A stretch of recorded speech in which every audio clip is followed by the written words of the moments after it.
Hello guys, and thank you for joining me.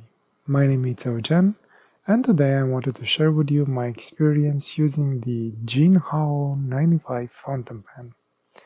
Kind of a funny story with this pen. When I ordered it, I did not pay a lot of attention to what I was buying. It was more of an impulse buy, and in my mind I thought I'm actually getting another Hongdian fountain pen. In my defense, the similarities with what Hondayan is doing are quite close, especially when we will have a look at the section that it has. So, needless to say, I was extremely surprised when I got it, and I realized that this was actually a Jinhao fountain pen. A good surprise though, since there are quite a few things that I do like about this pen, especially when considering the price I have paid for. For this fountain pen, I paid around, actually, it was a total of $9.53 Canadian dollars. And the pen was actually $5.67 Canadian dollars. I mean, at least from the seller that I purchased it. I've seen other sellers offering the same pen at different for different values. So basically, shop around. You might be able to find something cheaper. Needless to say that, well, in the end, everything was under 10 Canadian dollars. And I think it's not a bad price for a full body metal pen. As you can see from the screen, the pen does come in a few color variations. Personally, I went with the army green and gold trim, which I found it interesting and unique in its own way. So for weight and dimensions, if you have a look in the descriptions, they're there. And I guess let's go through the pen. I mean, the pen is fairly slick. I like the shape it has, almost a cigar shape. The clip that it has, it's actually very nice, very tight, and quite usable. The end finials on both ends are very simple, nothing stamped or any graphics in there. And as you can see, it in the middle it has a gold band that it does has Jinhao stamped, but it's barely visible. I actually had to use a magnifying glass to see what it was. And on the back has the number stamped, 95. Now the pen, it's the cap, it's a push and pull type, and it has a very nice and secure click, which I like. It's actually quite nice and very useful. Sits on pretty tight. When you remove the cap, you will have this section, which probably now you might understand why I thought that this was something else. Just to show you the pen that I was thinking, what I thought this was like the smaller version of the 1845 Hong Diane, which I have here. And the color and section are very similar, with the only difference is that the Hong Diane, it's a little bit beefier and a little bit, the length is not as long as the Jinhao one, but you can kind of start to understand why I thought it was a Hondian. Anyway, putting aside the Hondian fountain pen and going back to the Jinhao one, as you can see, it has a pretty nice section, very similar with Hondian fountain pens, where it's either brushed or laser abrasion, and then it has some type of PVD coating or lacquer coating or whatever it might be. The end result, it's actually a pretty nice section that come on, work with me. Okay, there you go. That I really enjoy. The only, I guess, disappointing thing that I would have to say is that the nib was advertised as, well, in the images was shown as a dual tone nib, and I thought it was matching the section pretty nicely. Unfortunately, I only got the single tone one. A little bit disappointed, but not the end of the world, I guess. Speaking of the nib, it comes with a numbered 5 nib, and obviously, as what I usually like, I got the extra fine version. I mean, as you can see, let me try and get a close-up in here, on the slit especially. Okay, so you see it's seems to be maybe a little bit too much apart. I don't know how it will affect the writing or if it will actually be extra fine as it is. Well, I guess we'll see when we do the inking. But just testing it as it is, sorry, just grabbing some paper. The nib feels not scratchy, definitely pretty stiff, nothing, no bounce to it, and definitely no chance of splitting those tines. A little bit scratchy on the reverse, like a little bit, like grabs when I go on the upstroke. But seems to be okay, normal writing. I will try, if there are any issues after inking, I'll try and do a quick fix on it. If not, I'll probably change the nib with something else, and I'll show it whenever I get there. Moving on with the pen, the nib is actually a nib unit that can be removed if needed. I'm not going to remove it because it's still connected to the converter inside.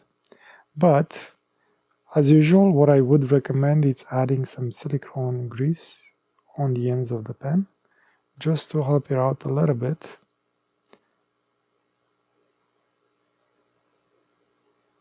And make sure that it seals from the ink properly. The nib unit goes inside the section quite a little bit, but it connects very securely, and I don't think there are going to be any issues. Removing the barrel, if the camera wants to stay with me, will reveal basically a normal Jinhao converter that it's styled after the Lamy converters, has the branding name on it, and it does have a collar on the part that connects to the nipple of the section. One thing to note, as I keep on saying, and one of the things that I don't like these converters as much, you'll see that it does have this lip at the edge. Sorry, trying to bring some light into here. Okay, it has this extra lip at the top of the collar, and that's what makes removing this collar very hard. If you want to service it, what I usually recommend with an X-Acto knife, just cut around that edge, just cut down, and once you file that down, you'll be able to remove the collar. Come back. You can do it. All right. Again, fountain pen, it's all metal. Like this is metal. It's quite solid. Threads are metal. Metal threads on the section as well. It's a little bit wiggly, and there's no O-ring in there, but it does tie down pretty nice, pretty secure, and doesn't move freely, which is good. Cap, the pen is postable. You can definitely post it, and is secure. And the balance is actually pretty good. So if you like posting a pen, this should be okay. Balance-wise, hold on.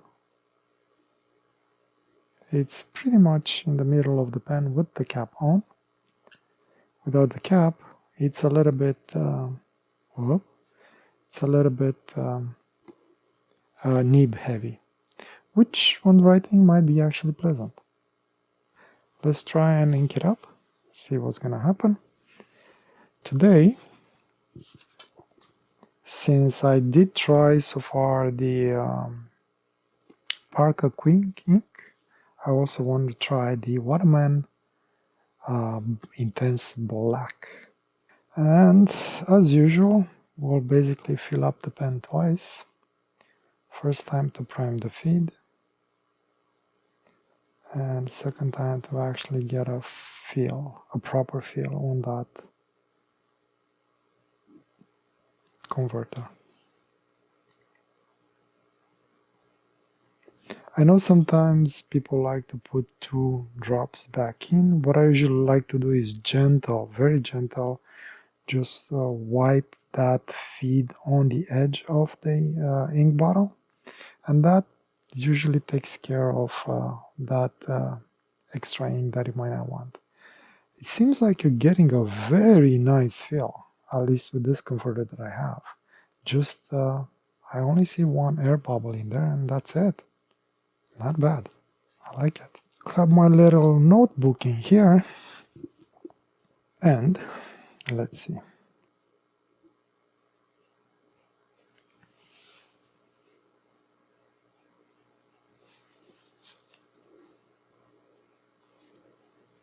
It lays down a pretty nice wet line. I would call it more of a fine than an extra fine, so that extra slit in the nib, not extra, that slit that it's a little bit bigger than what it should be, helps with that extra flow. Not sure how much I'm gonna like it, like it's really wet. When I try to stack basically the lines, it gets really wet. Like it's almost a puddle. But then again, the good thing about, I guess, Chinese nibs is that they work most of the times. It's just they're not consistent, especially with Jinhao nibs or even Moonman nibs.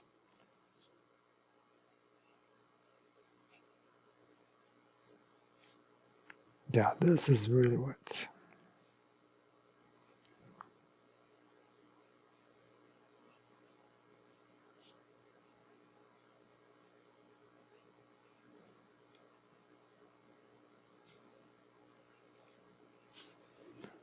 So I should have no issue with filling in patches of black on the paper. Nice. On reverse, okay, on reverse it does give you quite a nice fine line, which is more of an extra fine line. It does grab a little bit, so I think I will try and make it a little bit smoother on reverse before I do the drawing, and let you know at the end how well it work out. And I guess you'll see it from the drawing that I will attempt how well it will work. So it gives you some line variation, but I guess more because I'm pressing on the nib. But it's there, I guess.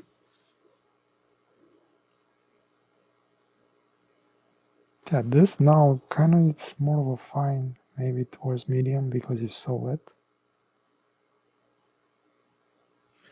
Anyway, seems to work fine. I have no issues with it. As you can see from the screen, I'm going back to nature. Well, last drawing was based on nature as well. It's just that I was wondering a little bit more. I didn't know what I actually wanted to do with those shape and forms. However, this time I actually know what I want to do. As you can see, again, it's based on one of my pictures that I've taken. This was taken with a film camera. So this actually, it's a Kodak 400, if I remember correctly. And as you can see, I did change a little bit the shape because I wanted to make it a little bit longer and fill in the paper. So I did some ideas on how I wanted to do things. I really liked how these three small little branches or stubs, I'm not sure how to call them, were standing in there. They're looking like a hand with three claws. And from the palm of it, was the two berries that are coming out, which is kind of cool. And then this on the side, which kind of balanced the drawing. And I want to try a new type of shading. I want to make dark to sort of a lighter with lines, but like sort of a radial thing. I don't know how it's going to turn out, but this time I know what I want to do. So let's see how this pen will work, and let's see what we're going to end up with.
Okay, I am back, and this was actually a fun one.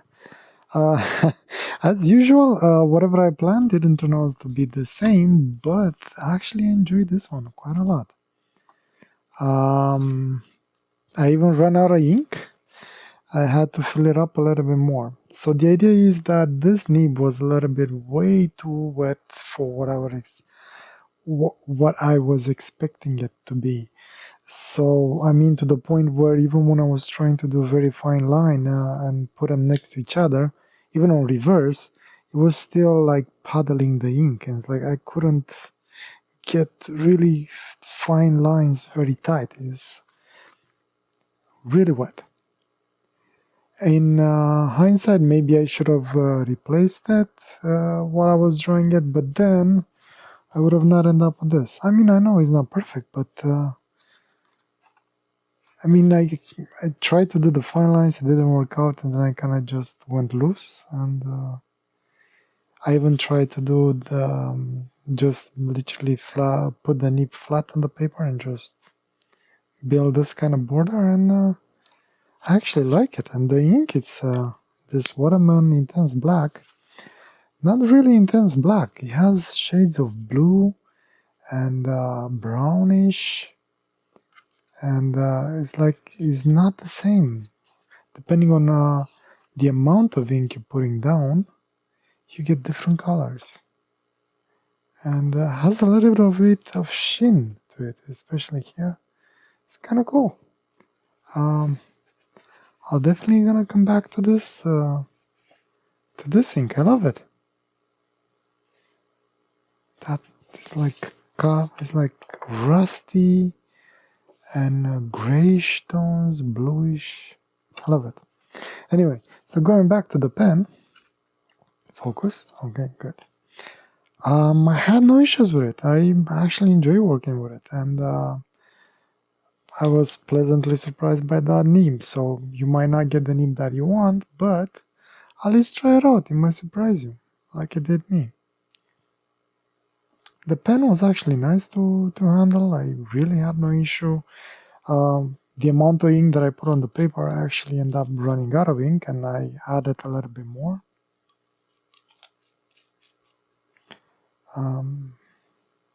Not much to complain about. So, positive and negatives. As positive, it's light, balanced. Well, light in relative terms. I mean, it is a full metal body, but it's not. It's not very heavy, like compared with the EDC fountain pens, the titanium ones. I actually found those ones a little bit heavier than this one. So I assume it's brass, but maybe like a thin sheet of metal brass. The cap seems to be heavier at the top, and the pen without the cap seems to be heavier towards the nib. So, but they balance nicely, especially after you post that. Personally, I enjoy that without posting it. I somehow like that more. And at the same time, I don't want to mark the paint on the barrel, so it's perfect size for me as not posted. Come on, why do you keep on defocusing? Um, so balance, good size, and the girth is not bad. Some people might find it on the thinner side. For me, it's quite perfect. I have no complaints. The nib actually turned out pretty nice and smooth and very wet. I mean, very wet. It says extra fine on it, but based on how it writes, is more fine, maybe medium. On the reverse, it is more of a fine, but still very wet. Again, this is the copy that I received. Um, Probably yours might be different, so I'm not sure what to say. I can only speak on what I have, right? Um, and That's about it. I mean, the other super, I guess, not super, great positive for it is the price. I mean, let's be honest. 567 for an actual pen, and with shipping is still under $10. not bad. All metal body, writes great, no issues with the ink flow. Hard to complain about it. It actually looks nice too. And even though it has a metal section, it's actually quite grippy. I never had an issue with it slipping. And my hands do tend to be more on the oily side, so no issue. Negatives, I'll be honest, I've been trying really hard to find a negative, something that I actually dislike. Um, the stamping on the ring is bad. It's hard to read it. And I'll be honest, that's the only thing that I could find that I dislike about the fountain pen. The nib, I thought I'm gonna be disappointed by it, but hey, I'll take that. I like it. And writing, as you've seen, it's very, very, very wet. At least with this ink. I haven't tried any other inks. Like, it puddles, literally puddles from an extra fine nib.